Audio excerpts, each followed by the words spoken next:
साथियों, स्वागत है आपका एग्री सक्सेस आईक्यू के अंदर। तो साथियों, मेरे जो वीडियो के कमेंट बॉक्स में है बहुत सारे कैंडिडेट के क्वेश्चन आ रही थी, क्वेरीज आ रही थी सर डॉक्यूमेंट वेरिफिकेशन को लेकर के।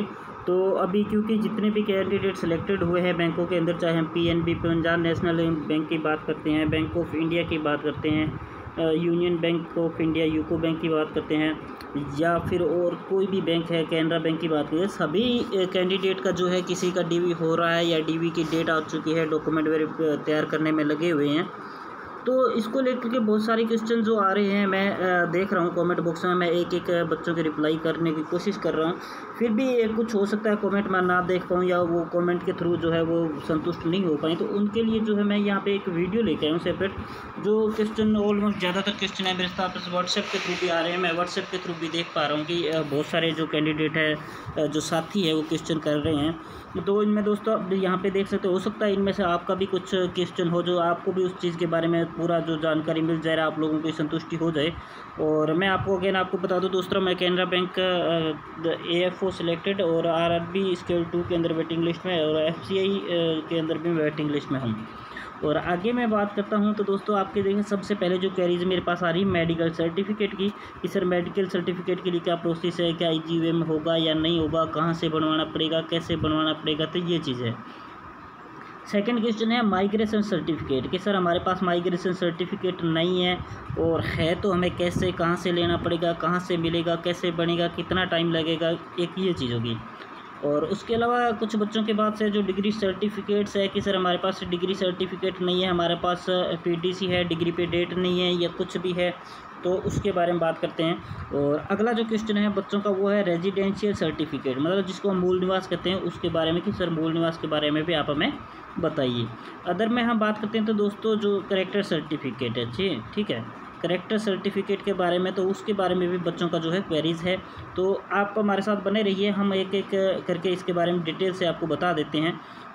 तो देखिए सबसे पहले दोस्तों जो हमारी है, हम वो बात करते हैं आपकी जो मेडिकल सर्टिफिकेट की, क्योंकि मैं आपको बता देता हूँ यहाँ पे PNB की बात करते हैं, PNB ठीक है, और BOP, उसके बाद में बैंक ऑफ इंडिया ठीक है, और अदर कुछ बैंक है हम बात लेते हैं।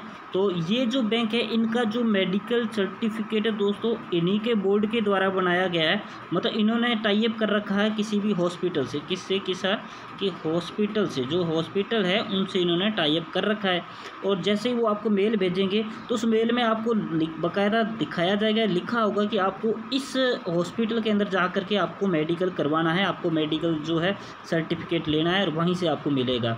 और दोस्तों मैं आपको एक चीज़ और बताऊँ, मेडिकल यहाँ पे बहुत इजी होता है, आपको घबराने की बिल्कुल आवश्यकता नहीं है। हाँ थोड़ा परेशानी हो सकती है, बड़ा हॉस्पिटल होता है, आपको जानकारी है तो वहाँ आपको भटकने में थोड़ी परेशानी हो सकती है। बाकी मेडिकल सर्टिफिकेट बनाने में आपको कहीं भी कोई दिक्कत का सामना नहीं करना पड़ेगा। ये जो PNB है, बैंक ऑफ बड़ौदा है, बैंक ऑफ इंडिया है, यूको बैंक है, इनके सब के क्या है जो मेडिकल सर्टिफिकेट के लिए इनके जो हॉस्पिटल्स होते हैं उनके साथ में अटैचमेंट होता है, तो वो उनका वो करते हैं, तो इसलिए आपको दिक्कत की सामना नहीं होगा। और हम बात करते हैं कैनरा की, ठीक है। और पास्ट टाइम से दोस्तों देखते हैं कि कैनरा बैंक क्या करता है, कैंडिडेट को एक परफॉर्मा भेजता है, ठीक है, कैंडिडेट को एक परफॉर्मा भेजता है मेल के थ्रू, जो आपका मेल आता है उस मेल के थ्रू आपको एक परफॉर्मा भेजता है। तो उस परफॉर्मे के अंदर क्या होता है, आप लोगों को जैसे आपका डिस्ट्रिक्ट है, डिस्ट्रिक्ट लेवल का एक हॉस्पिटल होता है, तो उस हॉस्पिटल में आपको जाना है। और कहीं भी मैं आपको बता दूं जो तहसील लेवल या ब्लॉक लेवल पे जो हॉस्पिटल है वहाँ के सर्टिफिकेट मान्य नहीं होते हैं, आपको उस डिस्ट्रिक्ट लेवल के हॉस्पिटल में जा करके और आपको उसके बारे में पूरा वहाँ से जानकारी लेके, और वहाँ पे जाते ही एक पहले वाउचर आपसे भरवाया जाता है, 200-400 को वाउचर आप भर के, और फिर आपको पूरी स्लिप दे दी जाती है। उसमें जो आपकी जाँचें होती है, जैसे हम बात करते हैं आई की जाँच होती है, आइज़ की है, आपकी आँखों की जाँचें होती है, आपके सुनने की क्षमता की जांच होती है, आपकी ब्लड की जांच होती है, ब्लड के अंदर उसके बाद उनकी यूरिन की जांच होती है, आपकी शुगर वगैरह की, और चेस्ट एक्सरे होता है। तो ये मोस्टली 4-5 जांचें होती है, कुछ ज़्यादा इसमें डिफ़िकल्ट नहीं होता है, आप लोग आसानी से कर पाओगे। थोड़ा प्रॉब्लम होती है, थोड़ा सामना करना पड़ता है, बट अगर आपको जानकारी होगी हॉस्पिटल की आपको वहाँ पर दिक्कत नहीं होने वाली है। तो कैनरा बैंक के कैंडिडेट के लिए जो परफॉर्मा भेजते हैं, आपको जैसे ही मेल प्राप्त होता है परफॉर्मा लेकर के, अगर आपको उसमें लिखा जाता है कि आपको जो मेडिकल सर्टिफिकेट चाहिए, क्योंकि कई बार ये होता होता है कि बैंक वेरिफिकेशन डॉक्यूमेंट का पहले कर लेता है और ज्वाइनिंग बाद में देता है, और जो मेडिकल सर्टिफिकेट होता है वो आपको एट टाइम ऑफ ज्वाइनिंग चाहिए होता है। आपको डॉक्यूमेंट वेरिफिकेशन में मेडिकल सर्टिफिकेट नहीं चाहिए होता है। कुछ बैंक आपसे वेरिफिकेशन अलग करवाते हैं, ज्वाइनिंग के बाद में आपको बुलाते हैं, उस समय आपका पुलिस वेरिफिकेशन और जो डॉक्यूमेंट ये हॉस्पिटल सर्टिफिकेट होता है, मेडिकल सर्टिफिकेट है, ये आपका चाहिए होता है। तो ये आपको पूरा मेल के अंदर अच्छे से पढ़ लेना है, आपको रीड करना है कि हमें उन्होंने क्या मांगा क्या नहीं। तो उम्मीद है इस मेडिकल सर्टिफिकेट के बारे में दोस्तों क्वेरी आपकी क्लियर हो गई होगी, और अगर आपका इससे रिलेटेड कोई क्वेश्चन हो तो आप मुझे कमेंट बॉक्स में कमेंट कर सकते हैं। और आगे दोस्तों हम चलते हैं, नेक्स्ट जो हमारा क्वेश्चन है वो है माइग्रेशन सर्टिफिकेट। ठीक है, अगर हम माइग्रेशन सर्टिफिकेट की बात करते हैं तो दोस्तों माइग्रेशन जो सर्टिफिकेट है ये जो आपकी 2 क्लास का होता है, एक तो 10th क्लास, ठीक है, और उसके अलावा 12th क्लास। तो इन 2 क्लासों का जो माइग्रेशन सर्टिफिकेट है, कुछ जगह पे क्या होता है मार्कशीट, ठीक है, मार्कशीट और जो माइग्रेशन सर्टिफिकेट एक साथ में होता है, एक ही मार्कशीट के अंदर होता है, ठीक है। और कुछ एक के अंदर कुछ बोर्ड्स क्या करते हैं, पहले मार्कशीट जारी करते हैं, उसके बाद में जो माइग्रेशन सर्टिफिकेट वो फिर बाद में जारी करते हैं, तो वो आपको स्कूल से लेना होगा। आपकी अगर मार्कशीट के ऊपर 10th और 12th की आपकी मार्कशीट के ऊपर लिखा है कि जो आपका सर्टिफिकेट है, जैसे मार्कशीट कम माइग्रेशन सर्टिफिकेट ऊपर लिखा होता है, प्रोविजनल प्रमाण पत्र हिंदी में बोलते हैं जिसको, तो वो मार्कशीट कम सर्टिफिकेट लिखा होगा, माइग्रेशन सर्टिफिकेट, तो आप लोगों को उस चीज़ को ध्यान से देखना है। और मैं बताऊँ, कुछ बच्चे कह रहे हैं सर डिग्री के अंदर हमने जैसे डिग्री है तो डिग्री सर्टिफिकेट के साथ में आपको दोस्तों माइग्रेशन की आवश्यकता नहीं होती है। डिग्री सर्टिफिकेट जब आप एडमिशन लेते हैं तभी आप लोगों को माइग्रेशन सर्टिफिकेट की आवश्यकता होती है। तो अगर आपके पास डिग्री के लिए आप माइग्रेशन ढूंढ रहे हो तो आपको कहीं ज़रूरत नहीं है। अगर आपने किसी जैसे हायर एजुकेशन के अंदर एडमिशन लेना है, उसी समय आपको क्या होता है, ये चीज़ जो है डिग्री के लिए माइग्रेशन की आवश्यकता होती है। अन्यथा आपको डिग्री सर्टिफिकेट चाहिए। अगर आपको डिग्री नहीं मिली है तो आपको PDC मिलती है, ठीक है, PDC जो प्रोविजनल डिग्री सर्टिफिकेट होता है वो PDC मिलती है, और आपको उसके ऊपर आपका रोल नंबर होता है और आपके परसेंटेज होते हैं कितने हैं, तो इसकी ज़्यादा वैलिड नहीं होती। जब आपकी डिग्री इशू होती है तो उसके बाद में ये आपके इनवैलिड हो जाती है। और इसके अलावा आपको डिग्री के जितने भी सेमेस्टर की मार्कशीट है वो सारी लगानी है। फाइनल ईयर, फर्स्ट ईयर से लेकर के फाइनल ईयर तक, लास्ट सेमेस्टर तक की आपको मार्कशीटें लगानी होती है। तो डिग्री के अंदर आपको किसी भी प्रकार के माइग्रेशन सर्टिफिकेट की आवश्यकता नहीं होती है।